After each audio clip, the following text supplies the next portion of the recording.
parceria dos jornalistas livres e do recém-criado Instituto de Estudos sobre Geopolítica do Oriente Médio, IGEOP, que o tema central da este ano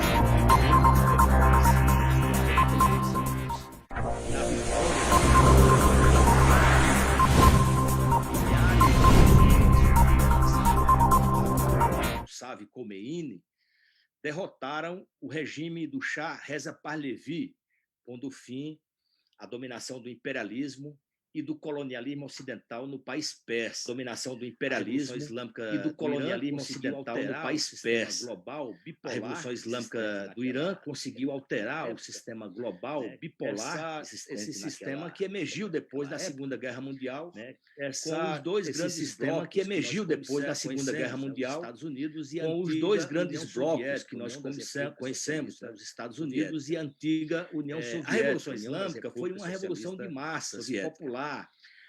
A Revolução Islâmica foi uma revolução de massas popular que mobilizou milhões de pessoas sob a liderança do Ayatollah Khomeini. Alterou e essa revolução, a correlação de sucesso dessa revolução na região, alterou fortemente a correlação de forças vigentes na região, e tirou da Ásia Ocidental, que nós conhecemos do domínio predatório do imperialismo, e tirou a nação persa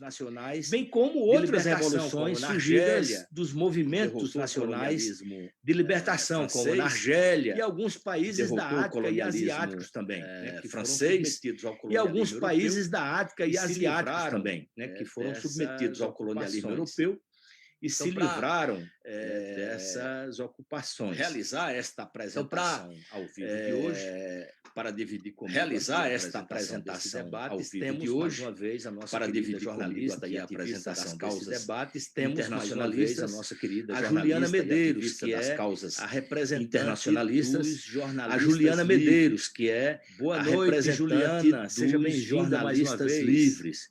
Boa noite, Juliana. Seja bem-vinda mais uma vez. Todos e todas, aos Boa convidados noite, também de hoje que vão boa estar noite aqui a com a todos gente. e Primeiramente, eu aproveito para enviar saudações também de hoje que vão estar aqui com a povo gente. do Irã, Primeiramente, eu aproveito para enviar saudações ao povo do Irã, por esses 42 anos da Kashmir, da Revolução Iraniana, que de fato, como você destacou, transformou para sempre, a geopolítica do Oriente Médio.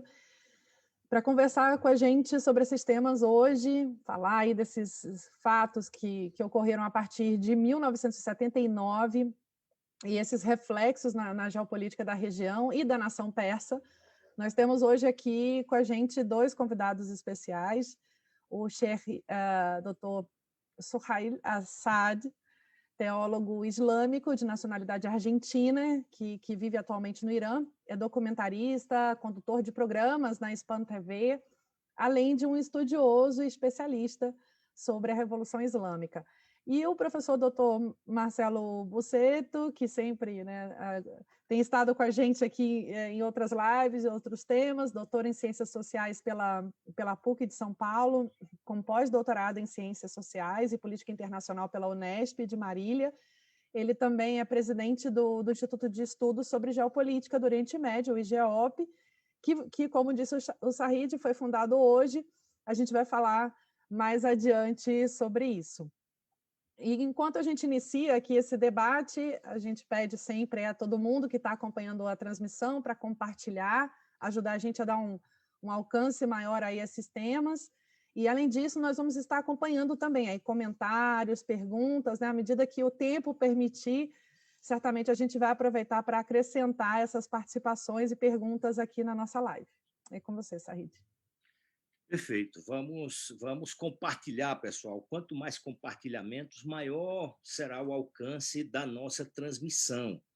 Eu queria inicialmente dar o nosso boa noite, eu estou em Curitiba, boa noite de Curitiba ao nosso querido Sheikh Dr. Suhail Assad, que está em Teherã, nas terras persas. Boa noite, Dr. Suhail, seja bem-vindo. Muito obrigado por ter aceito o nosso convite para participar nessa noite de um debate tão importante no cenário da geopolítica mundial, né, e que diz muito de exemplos para a resistência em todos os continentes. Muy buenas noches, Said Marcos, un gran placer, muchas gracias por la invitación.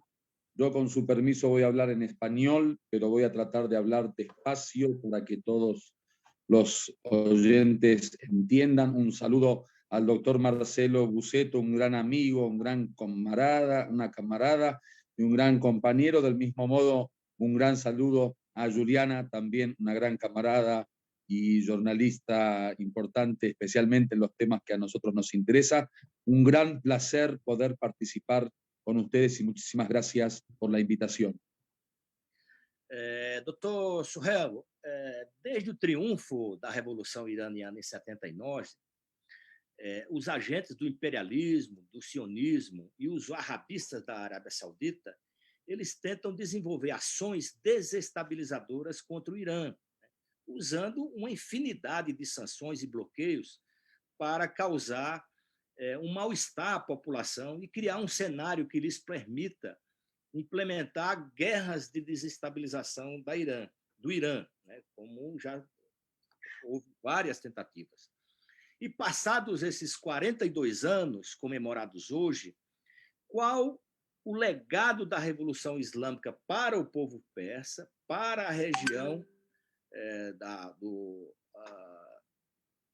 dessa grande região chamada Oriente Médio por nós, e também o exemplo e o apoio e a força que é dada aos movimentos de resistência nos diversos países do planeta. Nós gostaríamos que o senhor nos posicionasse diante desse cenário de 42 anos da vitória da Revolução Islâmica no Irã. Bueno, una pregunta muy importante. Claramente, la revolución islámica de Irán ha creado en estos 42 años un nuevo paradigma a nivel geopolítico. El modelo de la revolución islámica es un modelo sui generis, es un modelo poco común, es un modelo no tan normal. Los códigos, los valores, los métodos, la ideología, su doctrina y su accionar durante estos 42 años han sido particulares. El primer punto como legado de esta revolución tiene que ver con una cuestión ideológica, que es que a esta revolución la construyó un pueblo musulmán bajo una ideología islámica. Es decir, que el motor de este movimiento popular, de esta revolución y de esta reforma ha sido la religión del Islam.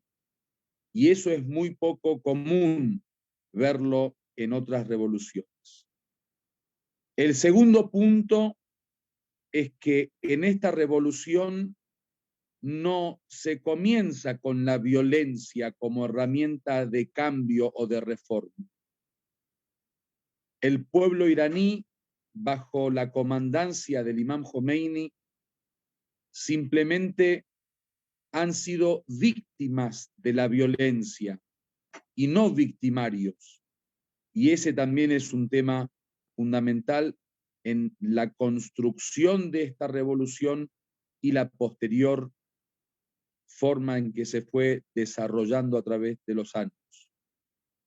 El tercer punto es el liderazgo de esta revolución, que se mantiene desde hace 42 años con una misma línea, sin la necesidad de haber transformado en sus valores en sus convicciones y en sus principios ninguna dimensión.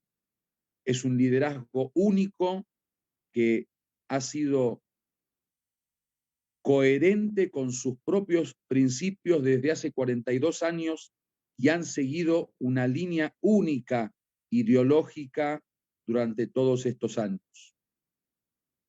Yo creo que uno de los puntos fundamentales del legado de la Revolución Islámica es el efecto internacional que tuvo esta revolución. Generalmente las revoluciones comienzan desde un punto específico, un punto geográfico, un punto temporal, un punto ideológico y un punto que se transformaría en el círculo desde donde va a comenzar el desarrollo de la revolución. Muchas revoluciones nacen en ese punto y mueren en ese punto, mientras que la revolución de Irán nació en un punto y comenzó a desarrollarse y a crecer hacia horizontes muy, muy amplios. Por poner un ejemplo, lo que hoy llamamos el eje de la resistencia comenzó en Teherán y con la primera guerra impuesta por Irak, con el apoyo de muchas potencias en aquella época, al comienzo del triunfo de la revolución, se creó este movimiento popular de resistencia. Ese movimiento popular en su comienzo había sido el movimiento del pueblo iraní para solucionar una crisis en Irán dentro de los límites geográficos de Irán. Pasaron 42 años y hoy esa resistencia se transformó en un fenómeno en toda la zona de Medio Oriente. Entonces, el modelo de resistencia iraní fue hoy en día aplicado como modelo en lugares y geografías diferentes como la del Líbano, creando la resistencia islámica en el Líbano, del mismo modo en Palestina, del mismo modo en Siria, del mismo modo en Irak, del mismo modo en Yemen, y así sucesivamente, donde haga falta un movimiento de resistencia, ahí se encontrará el modelo iraní con el apoyo iraní para crear nuevas manifestaciones y versiones de resistencia. Entonces, eso habla de que la revolución islámica tiene la capacidad de ensanchamiento, la capacidad de crecimiento, la capacidad de desarrollo. Yo diría el fenómeno de la internacionalización de los valores y modelos de la República Islámica de Irán como revolución.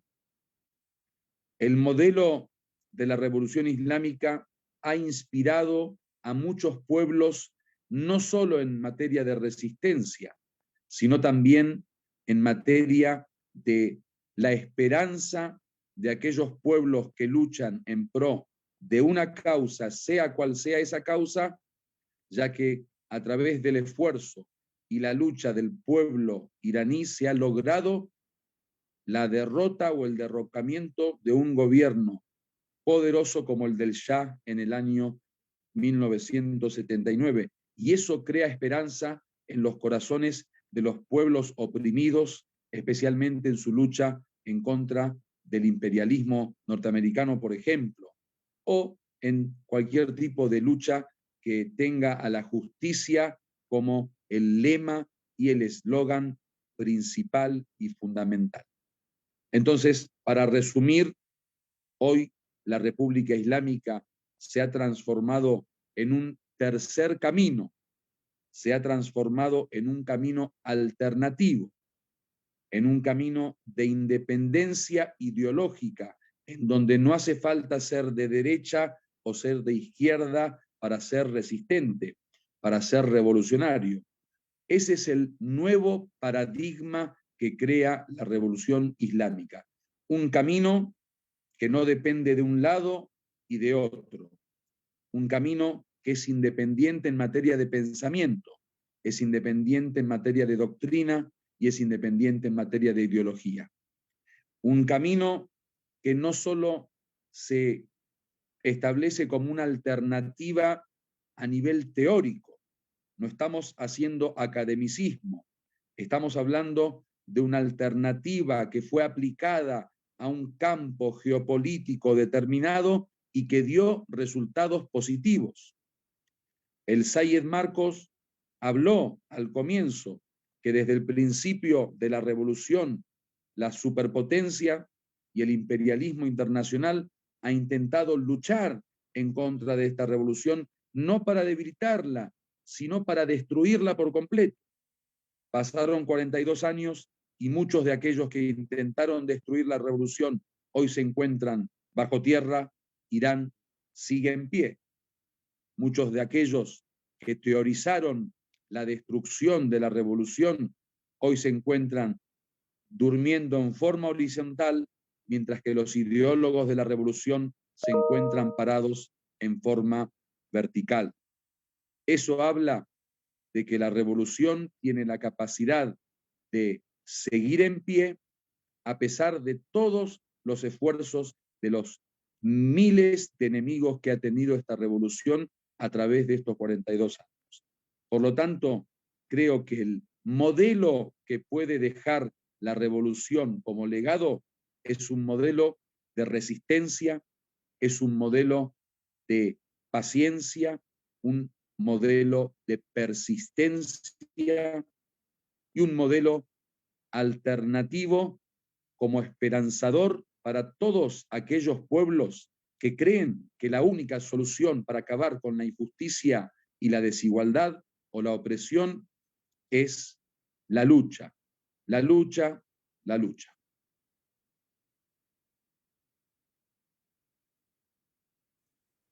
Graças, hermano. Muito obrigado, doutor Soheil, pela sua explanação, nos atualizando e nos dando uma dimensão do que é que representa essa revolução ímpar no mundo ocorrida há 42 anos. Juliana. Sí, bueno, gracias, doctor Soheil.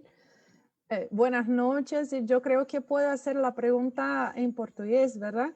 Para que sea más fácil para nuestra audiencia y me gustaría incluso empezar con un complemento del que usted estaba hablando.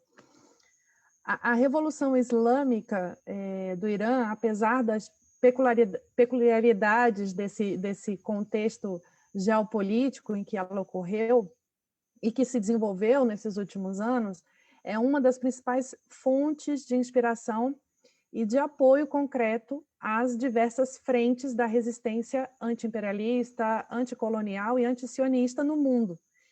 Então, há exemplo do que ocorre na Palestina, na Síria, no Líbano, ou mesmo no Iraque. Como o senhor vê o significado dessa Revolução Islâmica, que o senhor estava falando e descrevendo, nessas lutas da América Latina e outras lutas de libertação pelo mundo? La última parte no entendí. Bueno, yo voy a hacer en español, ¿no? La Revolución Islámica de Irán, a pesar de las peculiaridades del contexto geopolítico en el que se desarrolló en los últimos años, y podemos decir que igual es una de las principales fuentes de inspiración y apoyo concreto de los distintos frentes de lucha antiimperialista, anticolonial, antisionista, ¿no? La resistencia antisionista, como es el caso de Palestina, Siria, Líbano, Irak. Entonces, ¿cómo usted ve ese significado, el significado de la Revolución Islámica en esas luchas de América Latina y otras luchas por la liberación que tenemos ahí por el mundo? Bueno, yo creo que el eje fundamental de las revoluciones es justamente el tema de la lucha y la resistencia, porque una revolución que pretende permanecer en el tiempo, tiene que ir construyendo un camino de lucha constante, porque la revolución es justamente la lucha en contra de los impedimentos, de los obstáculos que se interponen ante la reforma y el cambio. Justamente la antirrevolución es adormecer a los pueblos. El antirrevolucionario es el que no permite la alternativa de cambio y de reforma en los pueblos. Por lo tanto, el revolucionario es aquel que desea un cambio, una reforma, una transformación. Y todos sabemos que no existe cambio, ni reforma, ni transformación sin esfuerzo. Y ese esfuerzo es lo que a nivel popular se traduce como lucha o resistencia. Entonces, Irán lo que ha logrado en este sentido a nivel ideológico es transformar la cultura de estos pueblos de una cultura pasiva frente a la realidad de la opresión y la injusticia colonialista, sionista, imperialista, en una cultura activa, es decir, creer que los pueblos son responsables de su propio devenir, son responsables de su propio destino, son responsables de su propia autodeterminación, son responsables de su propio futuro, y esa responsabilidad la revolución islámica la ha planteado a través de la conciencia.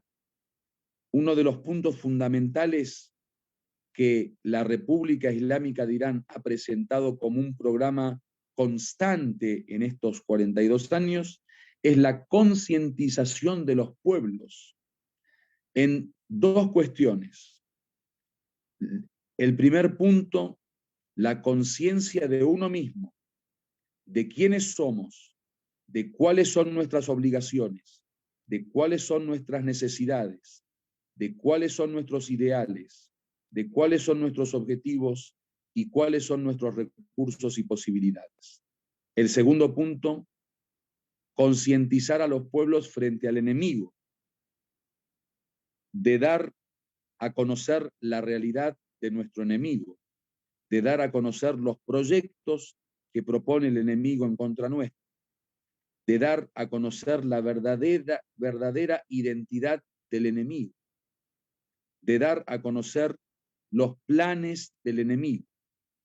Esos dos puntos, la conciencia de uno mismo y la conciencia sobre el enemigo, ha creado justamente estos distintos frentes que decía Juliana en la zona, como por ejemplo Palestina, como por ejemplo Líbano, Siria. El segundo punto es que luego de crear conciencia y luego de haber promovido una ideología de cambio, reforma y transformación, Irán se ha dedicado a apoyar con recursos materiales y logísticos a todos aquellos grupos que tenían en esta ideología y en este movimiento un modelo a seguir.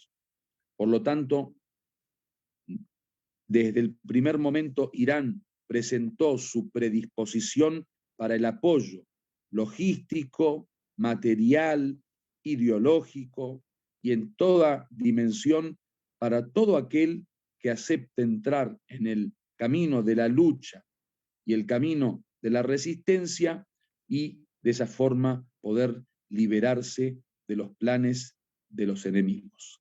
Por lo tanto, el significado más importante yo lo diría en el lema del apoyo, el lema de la colaboración.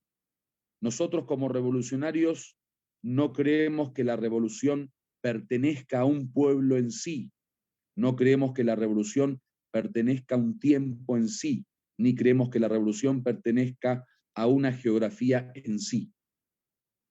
Dueño de la revolución es todo hombre libre, que posee una ideología de cambio, que desea una transformación en el mundo y que tiene como ideal la justicia social, la igualdad para todos los pueblos del mundo.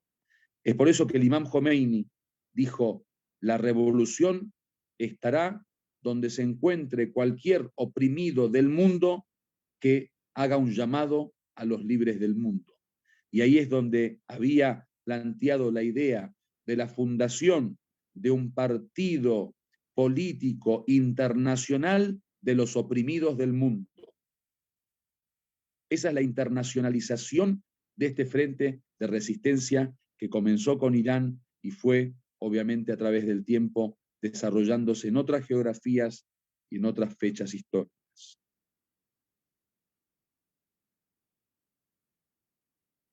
Muito bem. O exemplo e a integração da Revolução Islâmica com as diversas áreas do mundo que lutam pela sua libertação é uma das suas características mais pulsantes. E, bem como o senhor falou, doutor Suhey, a revolução pertence ao povo. As revoluções, elas pertencem aos povos que querem um mundo de igualdade, de justiça, de soberania e não quer intervenção de forças estrangeiras. E agora eu quero dar boa noite ao nosso querido professor Marcelo Busetto, que é doutor em Ciências Sociais e pós-doutor em Ciências Sociais e Relações Internacionais pela Unesp de Marília, Universidade Estadual de São Paulo, do campus de Marília. E é, como falamos no início, a Juliana já destacou, o presidente dessa entidade, desse instituto recém-criado, que nós vamos abordar depois, Marcelo, ainda não é agora. Eu queria primeiro dar boa noite a você e desejar as boas-vindas a esse debate com o nosso querido doutor Suhey. Vocês dois aqui engrandecem o nosso conhecimento sobre esse tema importantíssimo da geopolítica mundial, do nosso ponto de vista da resistência, né, ao imperialismo, ao sionismo e ao colonialismo que continua graçando no mundo. Boa noite, Marcelo. Boa noite, Marcos. Boa noite, Juliana. Boa noite, doutor Suhey Assad, grande companheiro, um grande estudioso sobre o tema da geopolítica do Oriente Médio. É uma alegria a gente estar participando aqui nesse dia 11 de fevereiro, uma data histórica, com uma simbologia muito forte para todos aqueles que apoiam as lutas por independência, por justiça, por soberania, por autodeterminação. A Revolução Islâmica no Irã segue sendo um exemplo de que, apesar das dificuldades, é possível, sim, conquistar a vitória. É possível que os povos conquistem uma vitória diante, né, de qualquer agressão ou ofensiva do imperialismo e seus aliados. Marcelo, nós já conversamos, ouvimos também a posição do Dr. Suhey sobre o significado da Revolução Islâmica do Irã para esse contexto geopolítico de lutas de resistência. Como eu falei no início, a Revolução Islâmica do Irã ela tem suas peculiaridades, como todas as revoluções têm suas peculiaridades, seja ela a Revolução Francesa, a Revolução Soviética de 1917, a Revolução Cubana, as revoluções que aconteceram na África, na Argélia, etc. Mas a Revolução Islâmica ela tem um significado universal, que é o significado, nesse contexto mais atual, de luta anti-imperialista, né? E essa revolução ela se manifesta não somente do ponto de vista de ter livrado a República Islâmica do Irã dessa praga do imperialismo, da exploração, das superpotências, da vida das pessoas, das suas riquezas naturais, etc., ela também é um exemplo e um apoio efetivo às outras forças de resistência. E nós temos agora um caso concreto, que é o apoio da República Islâmica do Irã aos nossos irmãos da Venezuela, que passam por uma situação de bloqueio e de cerco imperialista semelhante ao que passa o Irã. Eu queria que você, como uma pessoa estudiosa dessas questões geopolíticas também da América Latina, nos falasse um pouco a sua visão sobre o significado da Revolução Islâmica do Irã no apoio a esses povos que lutam e no fortalecimento dessa luta conjunta anti-imperialista, anti-sionista e anticolonialista no mundo hoje. Bom, de fato, as relações entre Irã e América Latina são um tema que nós vamos estudar, inclusive, nesse nosso Instituto de Estudos de Geopolítica do Oriente Médio, né? Nós criamos o IGELP também com esse objetivo de tentar compreender como estudar a região chamada, né, de Oriente Médio pode ajudar a compreender os desafios que os povos e nações da América Latina têm na tentativa de construir um projeto de desenvolvimento econômico soberano, né? De enfrentar aí as ameaças e agressões permanentes do imperialismo estadunidense e europeu e seus aliados aqui na região da América Latina. Eu diria que a Revolução Islâmica do Irã, desde o seu início, sempre teve um olhar de solidariedade e cooperação para a América Latina. Se a gente for observar, a Revolução Iraniana, né, ela acontece em fevereiro de 1979, e esse ano de 79 ele é emblemático também na América Latina, porque em julho de 1979, precisamente dia 19 de julho, vai acontecer a Revolução Popular Sandinista na Nicarágua. Então, Irã e Nicarágua foram dois países, duas nações, que tiveram um povo que adquiriu consciência, que, como disse o Sheikh Suhail Assad, povos que despertaram, né, e lutaram de maneira organizada e consciente contra as injustiças.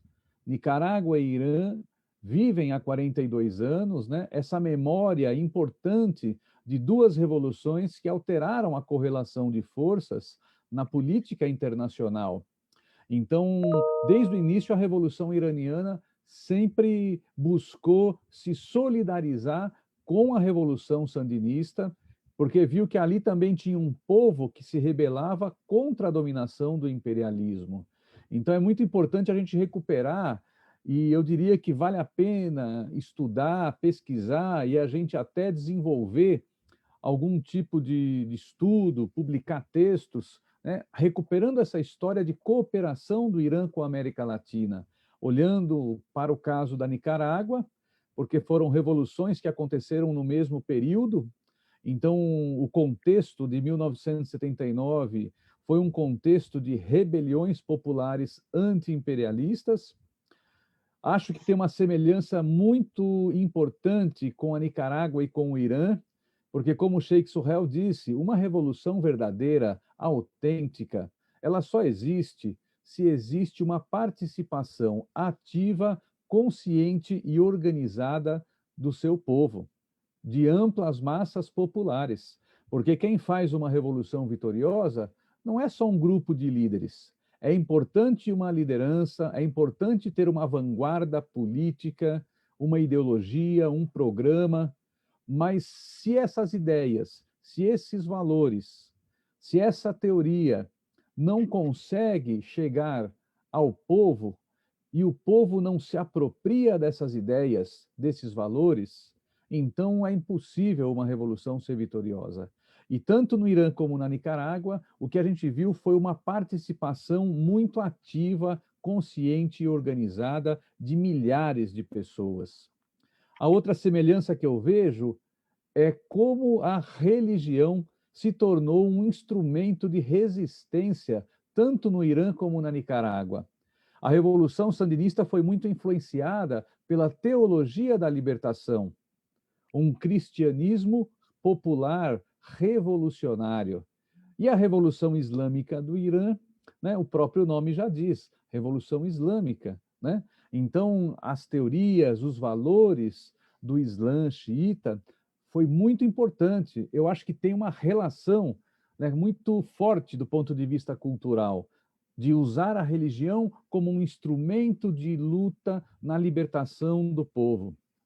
Também eu destacaria que o Irã, desde o seu início, em 79, procurou estabelecer relações de cooperação, de solidariedade com Cuba. A Revolução Cubana e a Revolução Islâmica do Irã sempre tiveram as melhores relações. Houve tentativas dos Estados Unidos de criar conflitos, né? Porque os cubanos são comunistas e tal. Isso de nada adiantou. Irã e Cuba sempre caminharam juntos.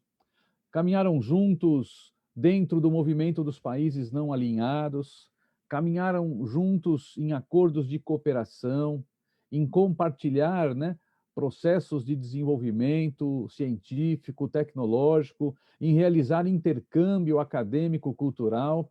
E, por último, Said Marcos Tenório, eu falaria sobre a Venezuela, né? Então, eu diria que a cooperação Irã e Venezuela, ela é uma continuidade dessa cooperação que o Irã sempre teve desde 79 com países da América Latina. Eu falei da Nicarágua, falei de Cuba e a Venezuela. Eu diria que o apoio iraniano na Venezuela é fundamental. Faz parte de uma estratégia de solidariedade internacional, porque o Irã aprendeu muitas coisas e o Irã também ensina muitas coisas. E uma das lições que a Revolução Iraniana tem para o mundo é que uma revolução, para ela se manter, para sobreviver, para se consolidar, ela precisa de aliados, ela não pode se isolar. E ela precisa expandir as suas relações para o mundo inteiro. Então, eu penso que a cooperação Irã-Venezuela é uma cooperação que, cada dia que passa, está mais forte, e o Irã teve um papel fundamental, decisivo, para ajudar a Venezuela nesse momento de bloqueio econômico dos Estados Unidos contra a Venezuela. O Irã já aguenta bloqueio econômico, guerra econômica, né? Há 42 anos. Então, eu penso que a experiência da Revolução Islâmica foi fundamental para fortalecer a Venezuela e fazer com que a Venezuela possa sobreviver e enfrentar aí as agressões, né, do imperialismo estadunidense. Então, o Irã, de fato, está de parabéns pela sua coragem, pela sua ousadia e pelo seu compromisso de apoiar um povo que está sendo agredido de maneira covarde, como é o povo da Venezuela, né? Penso que essa solidariedade, ela é um exemplo, ela vai se fortalecer e ela vai agora se expandir também, porque o Irã está fortalecendo seus laços de cooperação agora com o novo governo da Bolívia, certo? E caso também, né, as eleições no Equador vão para o seu segundo turno, mas nós temos aí também a possibilidade de ter um governo do Equador que novamente vai estabelecer relações de amizade e fraternidade com o Irã, né? Então, eu diria que a posição do Irã tende a crescer e a se fortalecer ainda mais, e nós aqui do Brasil vamos dar a nossa contribuição com esse instituto, né, para tentar fortalecer também os laços de amizade, né, entre o povo brasileiro e o povo iraniano. Perfeito. Você falou da colaboração, das parcerias com os países da América Latina, porque o Hussein estava me lembrando aqui que o Irã já está num processo bem avançado de desenvolvimento da sua vacina contra a Covid-19. O povo iraniano já está sendo vacinado no programa de imunização iraniano com a vacina Sputnik V, mas está num processo avançado do desenvolvimento de sua vacina e conta com a colaboração de Cuba, essa pequena ilha do Caribe que tem um significado gigantesco para a saúde dos povos no mundo inteiro, sem pensar no mercantilismo. Então, eu queria lembrar aqui a cooperação de Cuba e Irã na imunização da população iraniana. Juliana. Sim. É isso, olha, eu vou aproveitar, porque eu estou acompanhando o chat aqui dos Jornalistas Livres, então eu acho que é interessante ler aqui alguns comentários e perguntas. E tem perguntas para os dois, então eu vou ler o que tem para o doutor Soheil e para o Marcelo, e aí depois os dois respondem. Pode ser? Eu acho que é mais fácil assim, que aí eu vejo todos de uma vez. Vamos lá. Então, a gente tem aqui uma saudação da professora Franci Rose, que está sempre presente aqui nas nossas lives, né, sempre acompanhando. Ela diz que foi aluna do Dr. Assad no curso de Psicologia Islâmica, Franci Rose Campos. Manda um abraço. Ela também mais à frente vai fazer uma pergunta para ele. Deixa eu ver aqui. Tem várias pessoas fazendo saudações e perguntas, muita gente acompanhando e mandando abraços para o Marcelo também. O Mohamed Abdul Aziz Diniz também mandando abraços para o Marcelo. Deixa eu ver aqui quem mais que está... Tentar localizar as perguntas. Vamos lá. Sérgio Santos aqui falando que ele fica admirado, que o Brasil deveria ter o mesmo tipo de amor à pátria, né, que tem os iranianos. E aí a professora Franci Rose faz uma pergunta para o Dr. Assad, que é: qual é a importância da ética islâmica para a revolução iraní e para a resistência hoje? Se poderias falar de isso. Também Pedro Batista aqui, dizendo glória à luta revolucionária dos povos e viva a Revolução Islâmica. Tem uma pergunta do Sérgio Santos, que eu acho que é interessante para o Marcelo, que ele pergunta como é que se poderia imprimir melhor, digamos, a propagação dessas ideias, desses conceitos, dessa história, né, dessas revoluções, aqui na América, principalmente no Brasil, né, visando aí se contrapor a essa mídia norte-americana que a gente já conhece, né, que acaba impactando bastante no conhecimento que as pessoas têm dessas histórias. E o Gillian também diz que gosta muito de ouvir o Marcelo Buzetto, que ouvi-lo sobre qualquer recorte de geopolítica do Oriente Médio é um deleite. E deixa eu ver aqui quem mais.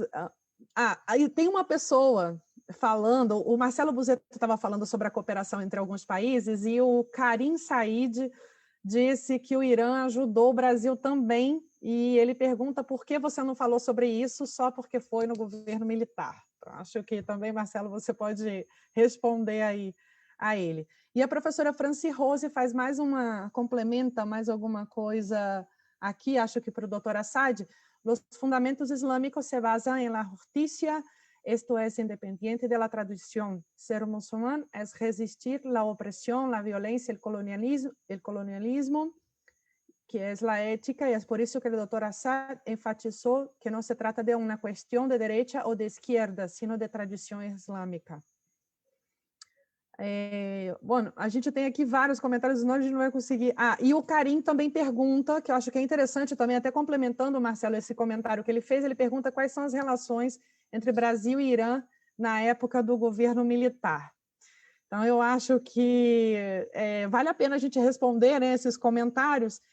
Eu queria também aproveitar, já que os dois estão anotando aí as perguntas, e já também deixar para o Dr. Assad uma outra questão, essa um pouquinho mais, Dr. Assad, um pouco mais, como vou dizer, mais árida, não? Mais ácida, que é um tema que também um seguidor de Jornalistas Livres hizo um comentário quando divulgamos a live, e ele pergunta sobre uma matéria que foi publicado em Global Voices, que é uma ONG, pues, internacional, que diz que um membro da Comissão Iraniana de Inquérito, Abbas Palisdar, acusou importantes membros da República Islâmica de corrupção e hizo um discurso em uma universidade na cidade de Hamadã e acusou essas figuras de corrupção. E esse é um interesse de la gente que sigue Jornalistas Livres que responderam sobre o que ocorreu, porque esse é um tema que foi publicado, que se está divulgando aqui em Brasil. Bom, Tenemos ahí preguntas los dos. Creo que el doctor Asadio puede empezar respondiendo.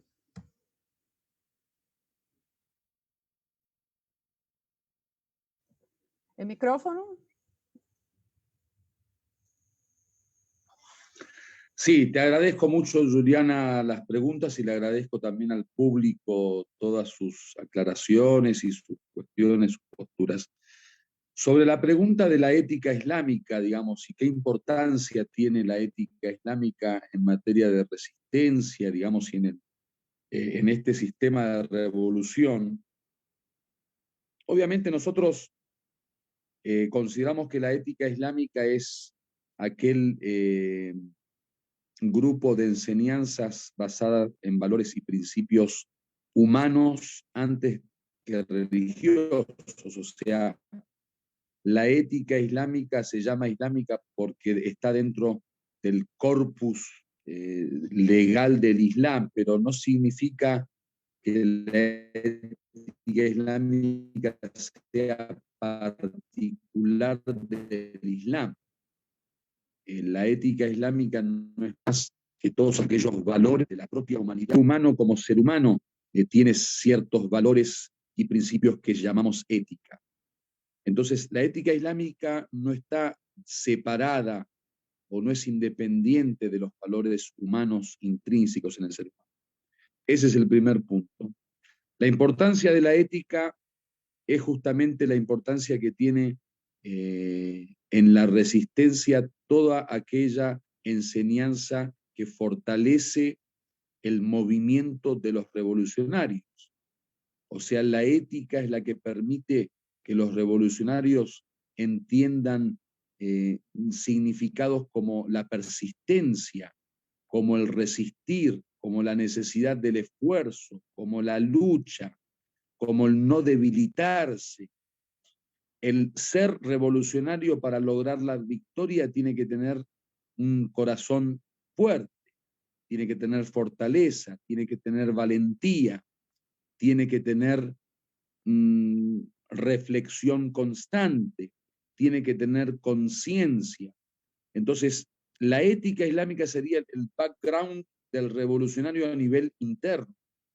Es el que construye la personalidad del revolucionario, la que nos hace pacientes, la que nos hace valientes, la que nos hace esforzarnos, la que nos hace no cansarnos, no debilitarnos. Todo eso es el apoyo que tiene la ética islámica al revolucionario en materia de resistencia. Entonces, esa es la forma en que colaboran las enseñanzas éticas en la revolución y en la resistencia.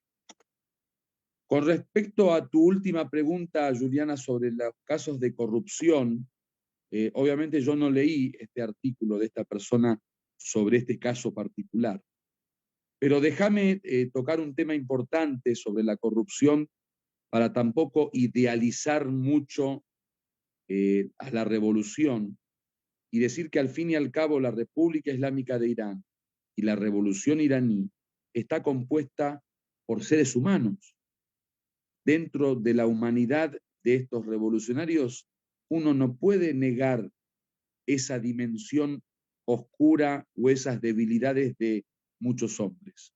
O sea, el ser revolucionario o el ser iraní o el ser musulmán no nos quita de los parámetros de la experiencia humana. Y en todo movimiento humano hay errores, hay debilidades, hay problemas. Y en todo movimiento humano hay errores y debilidades. Entonces, la única diferencia que yo he comprobado y experimentado en esta revolución con respecto a la corrupción y en comparación con otras revoluciones u otros países, es que acá existe o puede existir corrupción. Pero primero, la corrupción aquí no es legal, o sea, no está legalizada como en muchos de nuestros países, que desgraciadamente muchos parlamentos, muchos congresos están dedicados a dar un apoyo legal a la corrupción, a crear ley, crear parámetros legales y mecanismos legales para que la corrupción se transforme en cultura, como pasa en muchos de nuestros países. 1. 2. La corrupción aquí no está generalizada. No es que toda la estructura de la revolución es corrupta, como ha pasado en muchas revoluciones en nuestros países, sino que es una corrupción focalizada, es decir, individualizada. Es una corrupción de una persona o de otra persona o de otra persona, pero no de la estructura o del formato general de la revolución. 3. La corrupción acá no tiene aceptación social. Acá el corrupto no lo aplauden. Acá el corrupto, si es descubierto en un acto de corrupción, va a la cárcel. No como ocurre en nuestros países, que el peor de los corruptos hoy entra a la cárcel, hoy va preso y mañana sale por atrás. Entonces, esas son las 3 diferencias fundamentales de la corrupción aquí con la corrupción en otros países. Primero, no cuenta con la aceptación social. Segundo, no se intenta la legalización de la corrupción. Tercero, es focalizado y personalizado.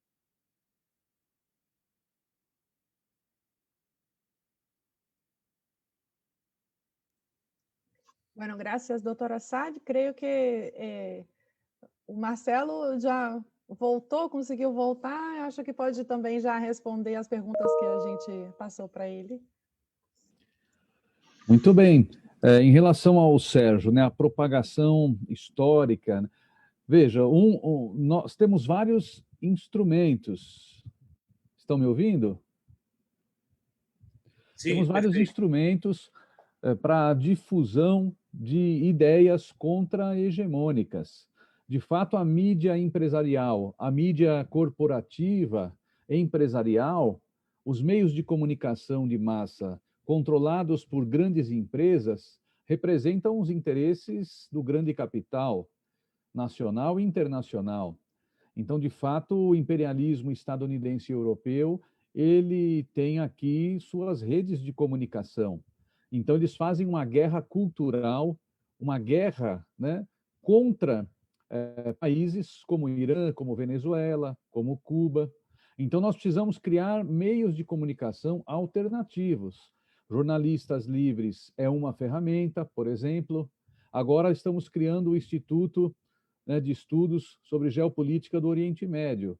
É uma tentativa da gente reunir pesquisadores, professores, produzir teoria, produzir análise, produzir uma reflexão crítica sobre a situação do Oriente Médio, buscando estudar as consequências da intervenção francesa, britânica, estadunidense naquela região. Então, eu penso que tem diversos instrumentos e mecanismos para a gente poder romper esse cerco midiático, vamos dizer assim. Temos que nos envolver na batalha das ideias, né? Na batalha da comunicação. É muito importante. E acho que é fundamental reunir professores e pesquisadores com disposição de produzir teoria, de escrever livros, de fazer revistas acadêmicas, escrever artigos, desenvolver pesquisas. Então, essa é uma das nossas contribuições. Nós reunimos no Instituto de Estudos de Geopolítica do Oriente Médio, por exemplo, que estamos simbolicamente, né, fundando hoje, pessoas que se identificam com esse tema, que querem estudar, produzir teoria, buscar o contato com universidades, para a gente poder mostrar uma realidade diferente da passada pelos grandes meios de comunicação. Então, é fundamental contar com pessoas que querem conhecer mais a história, que querem ter uma visão mais crítica sobre as relações internacionais. O Irã é um país que vem sendo muito atacado, muito agredido, muito injustiçado. Por exemplo, o Irã sempre teve cooperação, né? Eu já entro na questão do Karim. O Irã sempre teve disposição de ter cooperação com o Brasil. Nós estamos num momento difícil. Ano passado, por exemplo, nós tivemos uma situação grave, na minha opinião.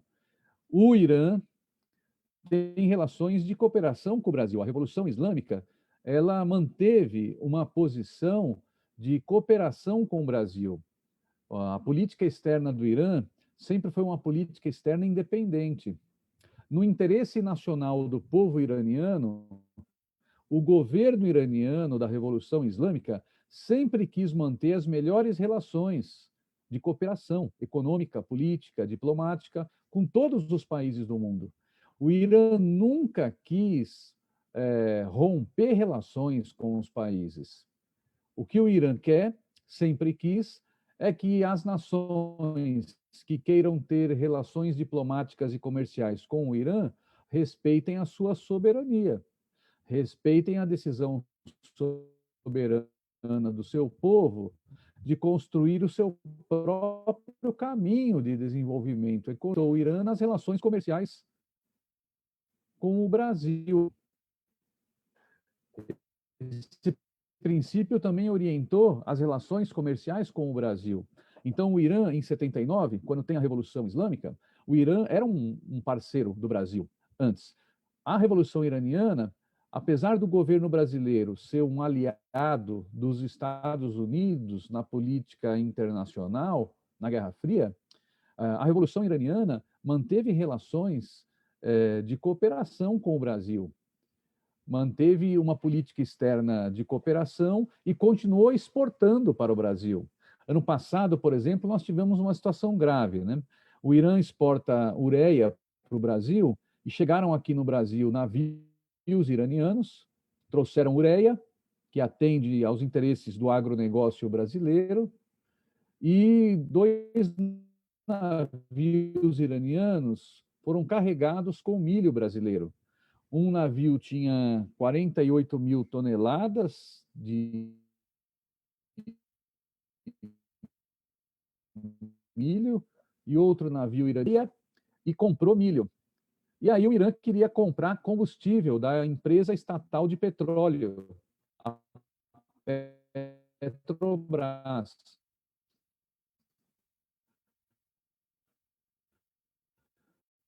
Só que aí o governo Jair Bolsonaro, orientado pelo Donald Trump, deu uma ordem, disse para o Bolsonaro, não venda combustível, vender combustível para os iranianos voltarem ao seu país, a Petrobras vai estar desagradando os Estados Unidos.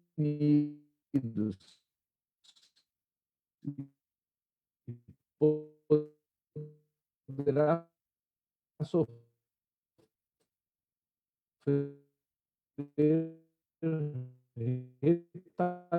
retaliações.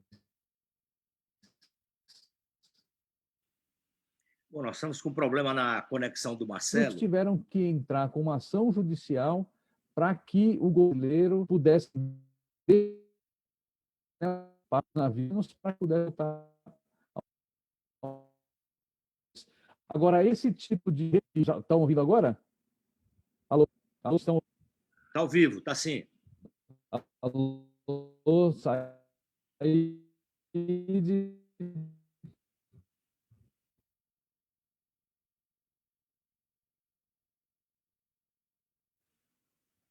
Eu acho que está cortando aí a transmissão. Professor Marcelo, sua conexão está falhando aqui para a gente não está te ouvindo bem. Acho que agora ele caiu mesmo. Travou. Então, enquanto a conexão do Marcelo é restabelecida, ele volta aqui, eu queria, Juliana, levantar uma questão para o doutor Surrey, que é em relação a essa questão que nós já abordamos aqui, que diz respeito ao cerco imperialista contra a República Islâmica do Irã. Deixa eu só admitir o Marcelo aqui. E, doutor Surrey, os Estados Unidos eles decidiram instalar os seus sistemas de defesa, utilizando sistemas israelenses de mísseis interceptadores, aquela Domo de Ferro, que foram adquiridos em 2019 em alguns países da Europa Oriental e também foram adquiridos por países da Europa Oriental e também por países do Golfo, onde o Comando Central dos Estados Unidos opera e estabeleceu bases militares operacionais, principalmente no sentido de cercar a Rússia e o Irã, né? Essa etapa de aquisição e de venda de equipamentos militares para esses países, ela coincidiu com a decisão dos Estados Unidos de que Israel se junte ao chamado CENTCOM, esse grupo formado por Arábia Saudita, Emirados Árabes Unidos, o Bahrein, a Jordânia, o Iraque, o Egito, o Sudão, o Afeganistão, o Kuwait, Catar, Omã, Paquistão, entre outros, no movimento que ocorre depois desse tal acordo entre Israel e as ditaduras árabes, que eles estão chamando de acordos de normalização, que visam atingir a soberania, o desejo de soberania do povo palestino, né? E o Irã já anunciou que considera essa transferência de atividades operacionais israelenses para o CENTCOM como um movimento agressivo que permite a Israel utilizar as bases militares dos Estados Unidos instaladas em torno da República Islâmica do Irã, e que a decisão de implantar esse sistema de defesa pode ser ainda um passo a mais em direção de um possível ataque militar desejado de Israel contra o Irã, né? E a gente lembra que, recentemente, o parlamento iraniano decidiu pela retirada de todas as forças estrangeiras, né? Aliás, o parlamento iraquiano, o Iraque decidiu que não quer a presença de forças estrangeiras no seu território, e o Irã também, nesse sentido, nesse contexto, tem adotado uma posição muito ofensiva, inclusive no sentido de vingar o assassinato do general Marti Qassem Soleimani, ocorrido em Bagdá em janeiro do ano passado, que foi um ato criminoso ordenado pelo ex-presidente Donald Trump. Então, eu queria perguntar ao senhor se é possível prever se a nova administração dos Estados Unidos, do presidente Joe Biden, qual é o tipo de expectativa que a República Islâmica tem em relação a esse novo governo, e se considera que Biden, como Obama, como Bill Clinton, presidentes democratas, que surpreenderam a adotar uma posição de guerra e de ocupação e de novas guerras no Oriente Médio. Eu queria ouvir a sua opinião, do ponto de vista da Revolução Islâmica do Irã. Como é que é esse novo cenário depois da eleição de Joe Biden e desses movimentos do enclave sionista no sentido de ajudar e se beneficiar dessas parcerias com essas ditaduras do Golfo para cercar o Irã e, eventualmente, até tentar uma aventura de agressão, como Israel vem insistindo já ao longo desses últimos anos?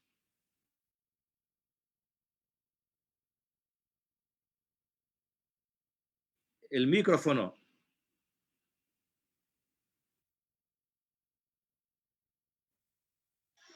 Bueno, obviamente poder hablar del futuro cercano o intermedio, digamos, del gobierno de Biden, ahora yo creo que aún es muy temprano. El gobierno de Biden es muy reciente como para que uno pueda hacer un análisis o una evaluación de sus planes a futuro. En la República Islámica de Irán existen diversas expectativas tanto del lado positivo como negativo. Yo creo que el desarrollo de la relación Irán y Estados Unidos en el próximo mes o en los próximos meses va a ser decisivo para una posible guerra, quizá no una guerra directa, porque Norteamérica no le interesa comenzar una guerra directa contra Irán, sino que lo va a hacer siempre a través de sus representantes. Seguramente en campos como por ejemplo puede ser Siria, puede ser Líbano, puede ser Palestina o Irak o cualquier otro lugar en donde sea, digamos, una guerra indirecta y a través de sus representantes o de sus flotas en países que de alguna manera son aliados de Estados Unidos. Sin embargo, hoy, según el plan del sistema, y no solo el gobierno de los Estados Unidos, la guerra contra Irán es una guerra económica. Hoy, si hablamos de guerra, en esta etapa venidera y desde el gobierno de Bush, obviamente la intención es luchar para debilitar la economía de Irán, para debilitar y complicar la economía del pueblo iraní.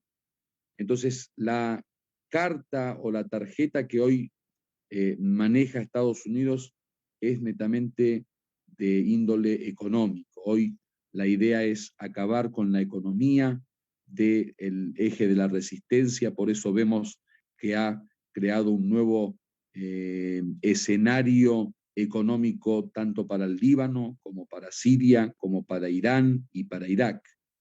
La devaluación de la moneda en el Líbano, por ejemplo, del mismo modo en Irán, la crisis económicas en Irán, en Irak y en Líbano, las manifestaciones en Irak y en Líbano durante los últimos tiempos, y la falta de estabilidad económica. Por lo tanto, yo creo que tienen que terminar con el proyecto económico antes de pensar en cualquier tipo de ataque o de guerra o de acción bélica. Sin embargo, déjame aclarar algo que es importante, y es que nosotros en realidad, frente a la política exterior de los Estados Unidos, no creemos que Biden tenga mucha decisión personal. Nosotros sabemos que existe un gran lobby sionista en los Estados Unidos que va más allá de un gobierno u otro, más allá de un presidente u otro. Un lobby que juega con la política norteamericana según sus propios intereses, y que mucho de este lobby obviamente está también relacionado a los intereses de Israel y del sionismo. Por lo tanto, es toda una cuestión que va de la mano. Así que la decisión de la guerra no creo que sea una decisión posible, por lo menos durante este primer tiempo del gobierno de Biden, y a futuro obviamente no se puede saber.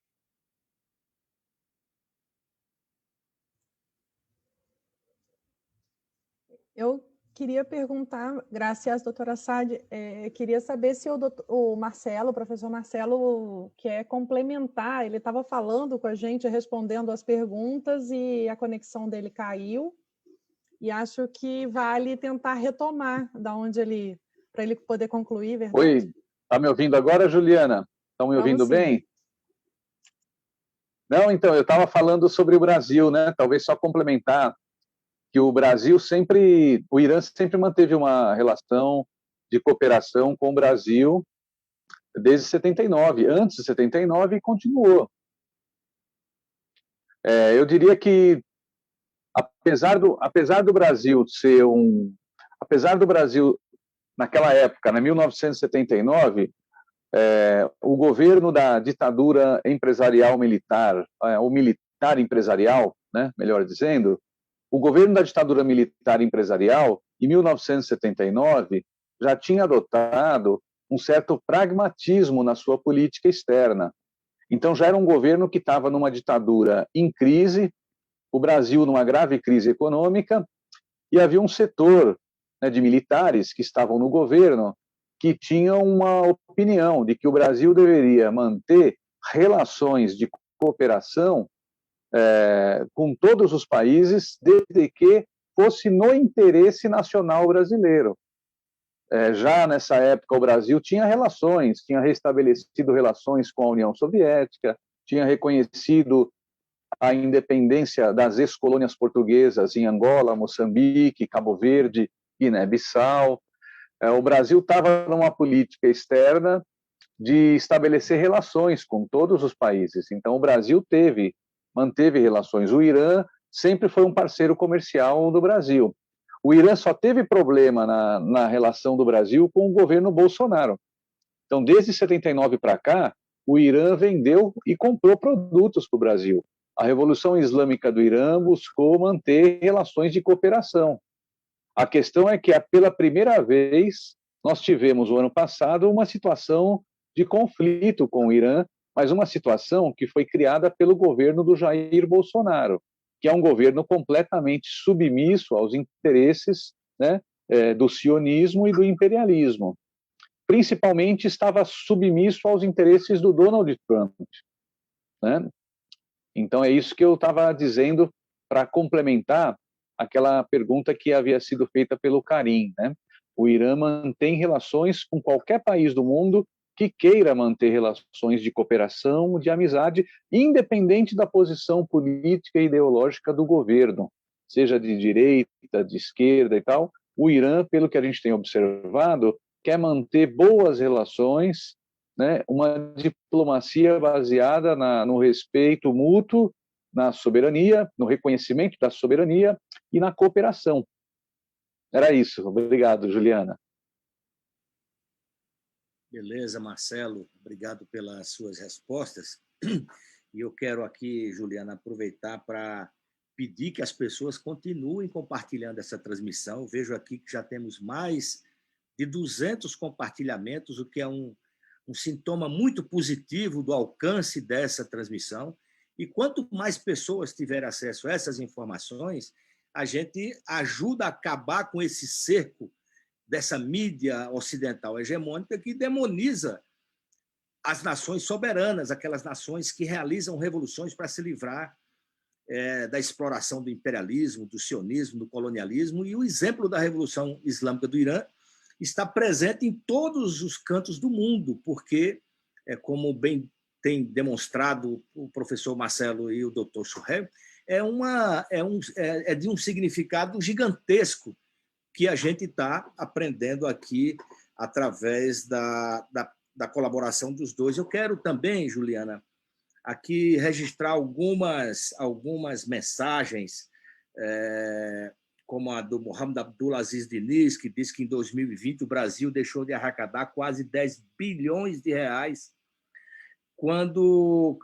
que é a quantia que o Irã deixou de adquirir produtos brasileiros por conta desse alinhamento cego do governo brasileiro com as políticas de Donald Trump, né, que, graças a Deus, não está mais na presidência, vai para o lixo da história. Né? Com a participação também aqui do Mansur da Caito Rio, que diz que as crises econômicas contra países revolucionários são crises criadas pelo fascismo mundial e uma contra a nação e os povos. E tem também aqui uma mensagem do professor... Tem uma mensagem grande aqui. Do professor José Burato, que estava procurando aqui a mensagem do professor José Burato, nosso companheiro, nosso parceiro, dizendo que é uma ótima iniciativa essa transmissão, que é muito bom ouvir especialistas em temas do Oriente Médio, e saúda a criação do Instituto de Estudos sobre Geopolítica do Oriente Médio. Segundo ele, será uma grande ferramenta para o conhecimento acerca da geopolítica daquela região. E o Carlos Menezes, nosso irmão Carlos Menezes, deixando aqui uma saudação da comunidade muçulmana xiita do Rio de Janeiro, parabenizando a mesa e os nossos convidados por essa apresentação. E ele diz que a Revolução Islâmica do Irã, de fato, é a única revolução que tem um exemplo global para os povos, para que os povos amem seus países e lutem por ele, pela sua soberania. Vamos dar continuidade, Juliana. Você quer também destacar perguntas que foram feitas ou a gente dá prosseguimento com a nossa dinâmica tradicional aqui? Eu acho que sim, a gente tem aí algumas coisas que valem a pena comentar. A Patrícia Soares, aqui na nossa... Isso, quem está acompanhando a live está sendo transmitida pelos Jornalistas Livres, mas também por várias páginas parceiras, né, como sempre acontece aqui com a gente. Então, a Patrícia Soares Barbosa diz que viva a Revolução Iraniana, que expulsou o imperialismo e segue lutando contra o sionismo, o arabismo e o imperialismo, 3 inimigos da humanidade. O Carlos Menezes, né, que você já eu acho que ele deve ter feito esse comentário em outras transmissões aí, ele já tinha deixado uma mensagem aqui também saudando a live. O Karim, ele pergunta, acho que essa pergunta é interessante para o Marcelo, se pode dizer que a Revolução Islâmica no Irã é um exemplo de revolução nacionalista. Deixa eu ver aqui. E aí a gente tem uma outra pergunta, que no período pós-revolução, os comunistas foram expulsos ou condenados à morte por quererem fazer uma revolução dentro da revolução. Senão seria contraditório esse apoio à revolução no Irã, em razão dessa informação que ele está dando aqui, o Karim. Eu queria até destacar que é super importante, a gente não deixa, exceto quando a gente estoura tempo, a gente nunca deixa de fazer todas as perguntas que vão chegando, claro, dentro de respeitando aí minimamente, digamos, alguns valores, né? A maneira como é feito, se é feito de maneira educada, tudo se é relevante, mas a gente não deixa de fazer. Eu acho que é importante fazer esses comentários. O Karim está participando aqui bastante, está bem interessado em fazer aí algumas críticas que eu acho que vale a gente responder. Mas eu também quero deixar também uma pergunta para o Dr. Assad, que o Sahid, lá no início da nossa live, comentou sobre a questão da Covid, e ele está vivendo no Irã. Então, Dr. Assad, me gostaria que se pudiera comentar com mais detalles como está a situação da Covid em Irã, da vacuna, e como, o sea, me gostaria de saber de como hace el Irán con todas esas sanciones, que incluso sancionan el laboratorio, el Instituto de Pesquisa Científica, que está produciendo la vacuna de Irán, que es a Coviran Barakat, si no me olvido, creo que ese es el nombre. Y entonces, ¿cómo hace el Irán para manejar todo ese tema de la pandemia, que no es solo Irán, sino que en todo el mundo, y la distribución de la vacuna rusa, que ya está en Irán también, pero también con esa producción de una vacuna propia, porque muy poca gente aquí en Brasil tiene información sobre eso, sabe que Irán está produciendo su propia vacuna. Y creo que eso es una cosa importante de decir, porque lo está haciendo a pesar del bloqueo de las sanciones. Creo que podemos empezar con el doctor Assad y luego pasamos al profesor Marcelo. Abre el micrófono, porfa. Bueno, la situación del COVID-19 en Irán, obviamente acá hay una diferencia entre ciudad y ciudad. Las estadísticas oficiales y todo el tema de la crisis se ha manejado de ciudad a ciudad o de provincia a provincia, por lo tanto no podemos dar unas estadísticas generales a nivel país, ya que en algunas ciudades la situación está muy bien y en otras ciudades la situación está muy mal, según la capacidad del pueblo de poder cumplir con las normas de higiene, con las normas de salud, según la capacidad de ciertos hospitales, la capacidad de ciertos médicos y doctores. Por lo tanto, difieren las estadísticas, pero dentro de la situación mundial, Irán se encuentra en un estado intermedio.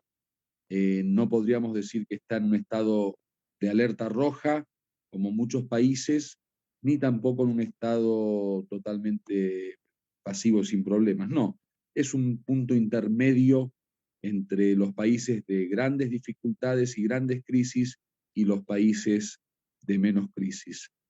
El tema de la vacuna, sí, efectivamente se creó la vacuna iraní y es una de estas puertas hacia la esperanza que tiene justamente el pueblo iraní sobre una posible solución relativa al tema del virus del COVID-19.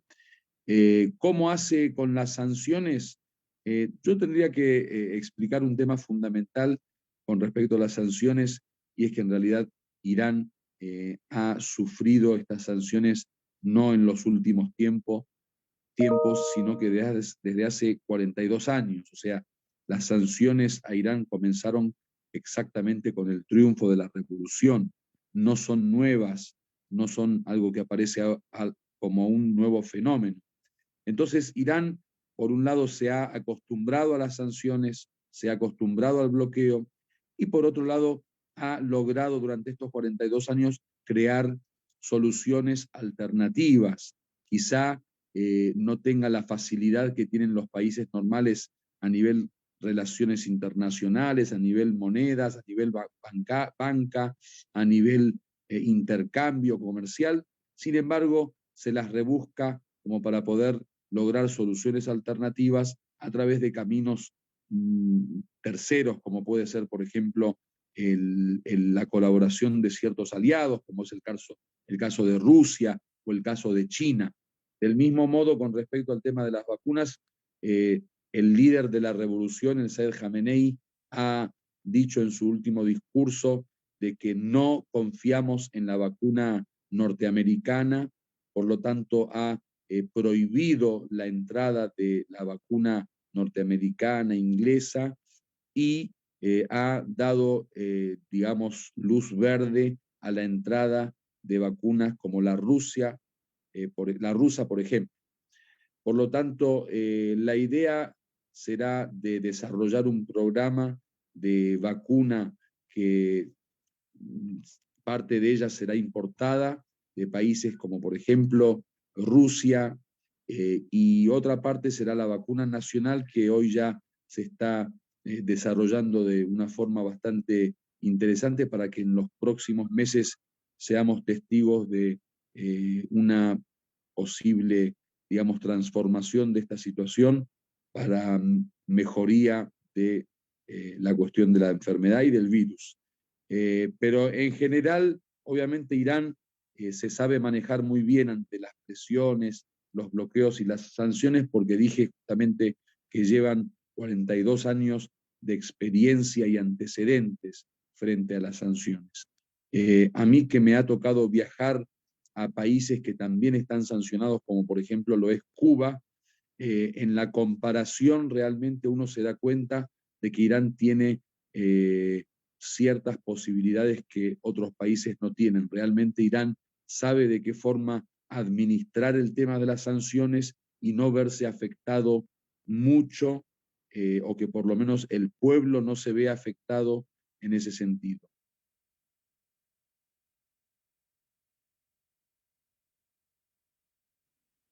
Bom, passamos agora para o Marcelo responder as questões que a Juliana abordou anteriormente.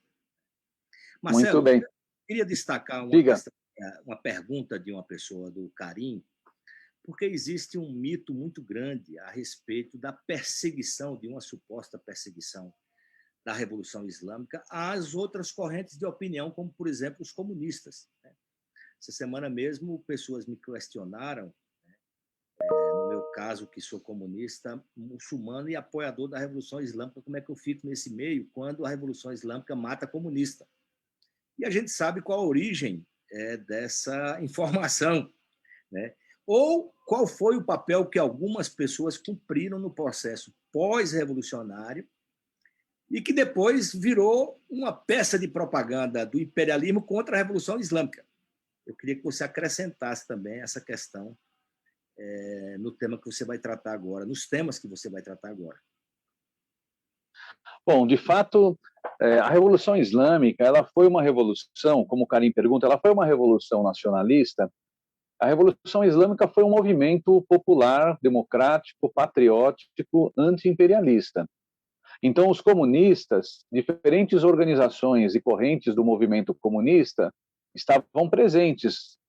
Você tinha diferentes correntes do Islã político, diferentes correntes islâmicas participando, organizações islâmicas, liberais islâmicos, enfim, as mais distintas posições no interior do Islã.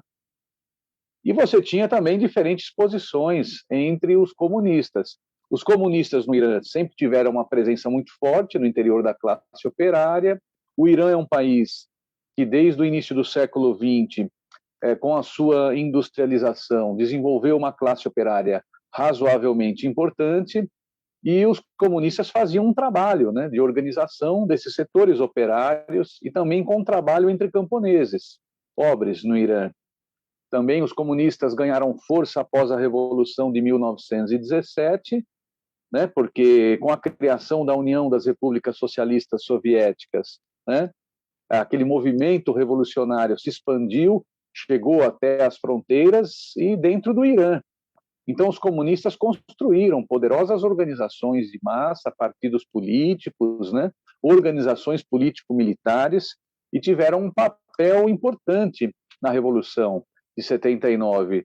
Mas, durante os debates entre fevereiro e abril, maio de 1979, quando o povo iraniano foi para um plebiscito e votou para definir o caráter da revolução como revolução islâmica, começaram a surgir cisões, divisões, né? Então, quando a gente fala os comunistas, é preciso entender que tem diferentes correntes no interior do movimento comunista internacional, né? E isso acontece também no mundo árabe, na Pérsia, no Oriente Médio, né? No Irã teve isso. Diferentes posições de organizações comunistas daquela região diante da Revolução Islâmica. Houve comunistas que reconheceram, né, que, de fato, foi uma decisão soberana da ampla maioria do povo definir o caráter islâmico da revolução, e esses comunistas acabaram reconhecendo que isso era uma decisão soberana do povo e que levaram em consideração os aspectos culturais muito fortes, né, na Revolução Islâmica. A direção política da Revolução Islâmica, a vanguarda política que teve capacidade e condições de receber o maior apoio popular durante o processo da Revolução Islâmica, a partir principalmente de fevereiro de 79, foi uma direção política inspirada em valores e ideias do Islã xiita, muito representadas na figura, né, do principal líder da Revolução Islâmica, o Ayatollah Khomeini. Então, houve comunistas que reconheceram essa liderança, né, do Ayatollah Khomeini e de todos aqueles que o seguiam e aceitaram esse programa político, né, da Revolução Islâmica, reconhecendo que os comunistas seriam uma minoria, mas houve também setores do movimento comunista que se levantaram contra a Revolução Islâmica e pegaram em armas. Alguns setores, como foi dito aqui pelo Said Marcos Tenório, né, foram explorados, né, e seduzidos por aliados do imperialismo na região. Havia uma guerra fria, havia um interesse estadunidense, né, em patrocinar discórdia, cisões e criar um ambiente de instabilidade e separar os comunistas dos muçulmanos, porque eu diria que a principal tarefa da contra-revolução, no caso do Irã, o principal medo, a principal ameaça que os Estados Unidos sempre viu no Irã foi a unidade entre os comunistas e os muçulmanos xiitas. Porque essa aliança, se ela permanecesse, se ela existir, uma aliança entre comunistas e muçulmanos xiitas, para os interesses do imperialismo, esse é o pior cenário. É só ver o que aconteceu no Líbano. No Líbano, a resistência libanesa, principalmente sob a liderança do Hezbollah, uma organização xiita, criada em 1982, sob inspiração da Revolução Islâmica, no Líbano, o Hezbollah construiu uma relação de cooperação com organizações comunistas, com o Partido Comunista Libanês, com as organizações comunistas da resistência palestina, e essa liderança do Hezbollah, em cooperação com essas organizações comunistas, impôs uma derrota contundente ao principal aliado dos Estados Unidos, que foi Israel. Então, eu diria que existem, de fato, contradições dentro de um processo revolucionário, em especial, no caso do Irã, para setores do movimento comunista, que tiveram dificuldade de reconhecer uma decisão histórica soberana do povo do Irã, que foi definir o caráter da Revolução Iraniana como uma revolução islâmica. Mas ela foi uma revolução democrática, popular e anti-imperialista, fortemente inspirada em ideias nacionalistas, né? Num nacionalismo, num patriotismo islâmico, né? Mas eu diria que é isso, Said. Tem hoje um desafio que eu diria para os comunistas, que é de compreender melhor esses aspectos culturais da Revolução Islâmica, né? Então, eu acho que os comunistas do mundo inteiro precisam compreender melhor, né, a história da Revolução Islâmica, e eu penso que você é um exemplo concreto, né, dessa tentativa cotidiana de aproximar, né, os valores e princípios do marxismo com os valores e princípios do Islã. Eu acho que essa é, inclusive, uma linha de pesquisa interessante, né? Eu penso que o exemplo libanês é um exemplo muito importante para a gente estudar de como as relações entre muçulmanos, xiitas e comunistas avançaram, né? E hoje, no mundo inteiro, tem várias organizações e partidos comunistas que reconhecem, né, a importância da Revolução Islâmica. É só pensar em países como Cuba, onde o Partido Comunista de Cuba, né, assim como outros partidos comunistas do mundo inteiro, reconhecem o papel importante que é ter uma aliança estratégica com o Irã. E para isso é preciso reconhecer e respeitar as decisões soberanas daquele povo e compreender profundamente, né, os aspectos culturais da Revolução Islâmica, né? Mas de fato sempre houve conflitos, né? Mas eu diria que não tem uma única posição dos comunistas em relação à Revolução Islâmica, né? Eu acho que tem diferentes posições. A nossa, por exemplo, é de que o Irã cumpre um papel decisivo hoje na luta anti-imperialista, está na vanguarda da luta anti-imperialista mundial e merece, né, solidariedade diante das agressões que vem sofrendo nos últimos anos, né? Perfeito, Marcelo. Eu queria aqui não deixar de registrar a mensagem, a saudação da Maria Ivone Santana de Souza. A Maria Ivone, ela é da Associação Cultural José Martí, da Bahia, e do Sebrapaz, que são duas organizações muito ativas, está também aqui nos acompanhando o professor Kiko França, de Curitiba, que é do Sebrapaz Paraná. Aliás, a Ivone, com a CJM e o Sebrapaz da Bahia, vão também fazer lives, transmissões ao vivo, sobre a questão da Revolução Islâmica do Irã, a questão do Saara Ocidental, numa iniciativa muito boa. Eu acho que essas iniciativas, como a que nós estamos tomando hoje, que já é adotada numa parceria do Instituto Brasil-Palestina com os jornalistas livres, que tem dado uma grande contribuição na possibilidade dessas ideias ter um alcance cada vez maior, né? Lives que a gente faz que alcança até 15 mil visualizações, o que é um grande feito, e nós devemos isso à confiança, ao alcance que tem os jornalistas livres. Então, eu quero deixar aqui para todos nós, os nossos convidados e a Juliana, a saudação da ACGM, a Associação Cultural José Martí, da Bahia. E, Marcelo, você falou em linhas de pesquisa sobre temas diversos relacionados a não só a Revolução Islâmica, mas toda a luta da resistência no Oriente Médio, principalmente, e, como nós falamos no início da nossa transmissão, acaba de ser criado o Instituto de Estudos sobre Geopolítica do Oriente Médio, e uma inspiração de várias pessoas que há bastante tempo vem tratando dessa questão, inclusive o nosso querido Sheikh Hussein Halilu, que foi o grande inspirador dessa iniciativa.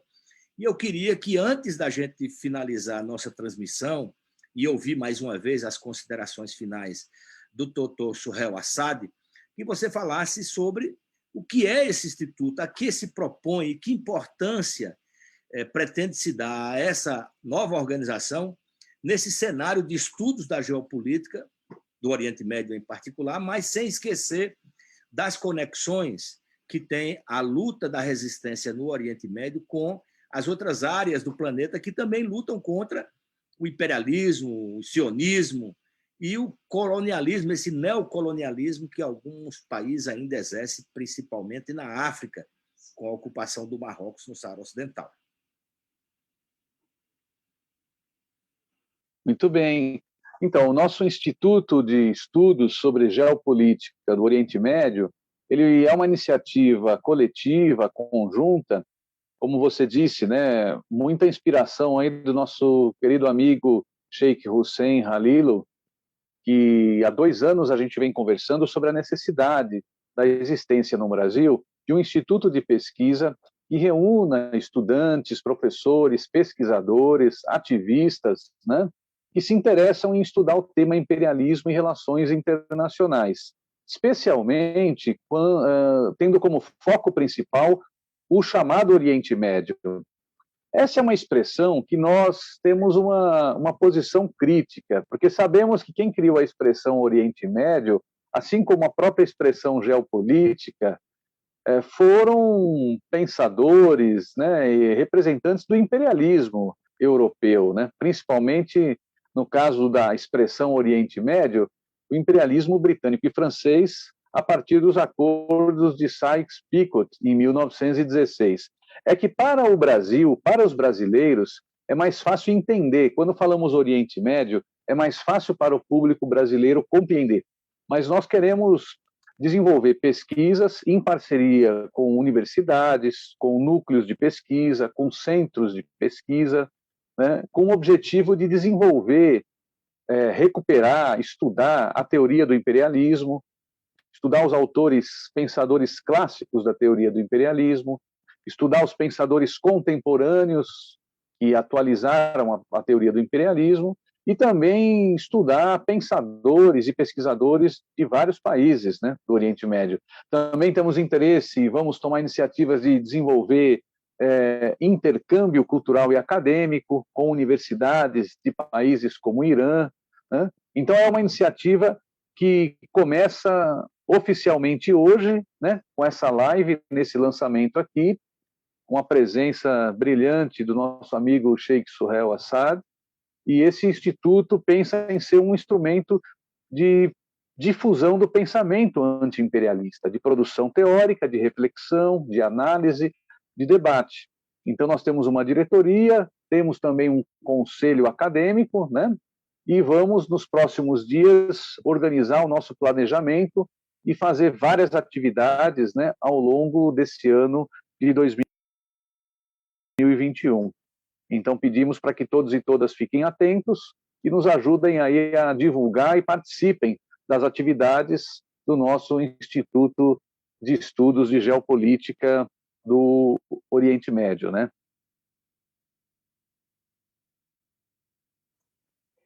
Obrigada, Marcelo, e já avisando que eu quero participar desse instituto. Estamos inaugurando ele aqui hoje, eu me sinto muito honrada e já aproveito para garantir a minha vaga, a minha presença nesse instituto.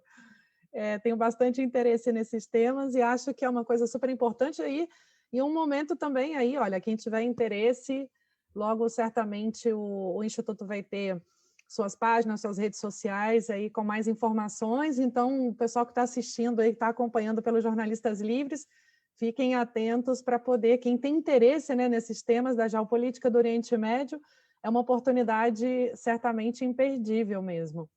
Y bueno, me gustaría invitar entonces al doctor Suhail Assad a sus comentarios finales, agradeciendo ya la tremenda clase que nos presentó hoy aquí y ya vamos caminando para el final de nuestra presentación.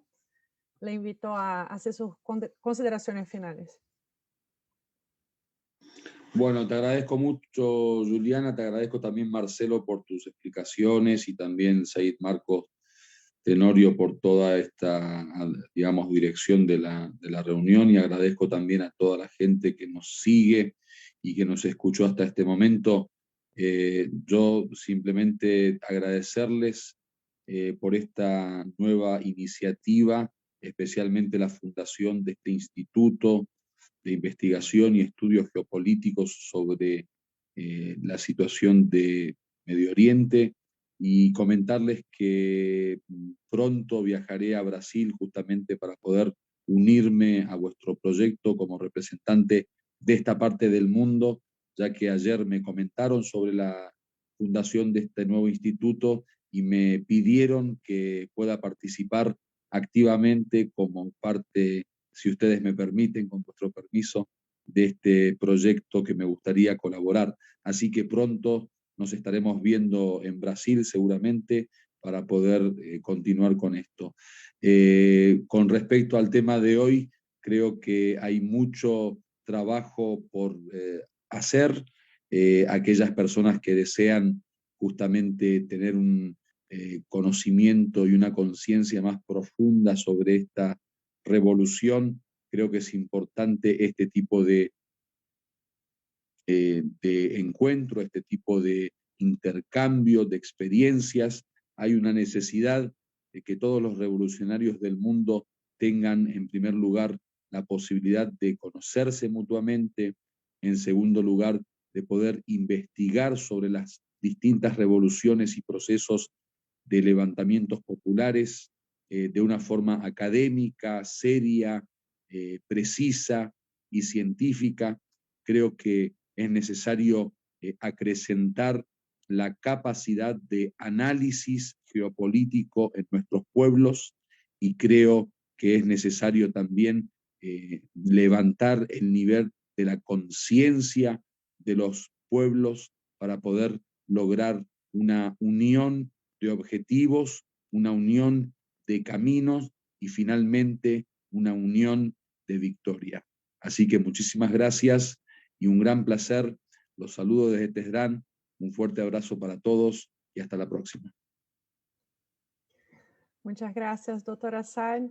Como te dije, es una oportunidad inmensa, tremenda clase, tremendos temas que usted presentó a nosotros aquí hoy.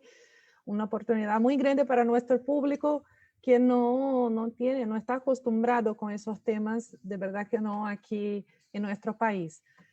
E eu quero agradecer, então, demais aos dois, né, a ambos os nossos convidados de hoje, o professor Marcelo e o doutor Assad. Foi um debate realmente muito importante, especialmente para esse público que segue as transmissões dos Jornalistas Livres. O Irã, por si só, é um tema tratado de uma maneira, infelizmente, muito negativa pela mídia, né? Assim como a nossa mídia trata, como também acentuou o Marcelo, todos os países que passaram por processos revolucionários sofrem esse mesmo ataque, essa mesma abordagem negativa, e até um silenciamento, né? Então, mas o Irã chega hoje com sua revolução, comemorando 42 anos, né, a Caxemir, reafirmando suas conquistas e enfrentando os desafios desse mundo atual. Segue, inclusive, tendo um papel importante na geopolítica do Oriente Médio, não só tendo transformado essa geopolítica, como também segue sendo um ator político de grande influência no mundo também. Então, parabéns ao Irã, obrigada a todos vocês, obrigada a Said por essa parceria com todos esses temas que nós temos trazido aqui ao nosso público dos Jornalistas Livres, e muito obrigada, muitas graças ao Dr. Assad e ao professor Marcelo por essa aula de altíssimo nível que ambos trouxeram para a gente aqui hoje.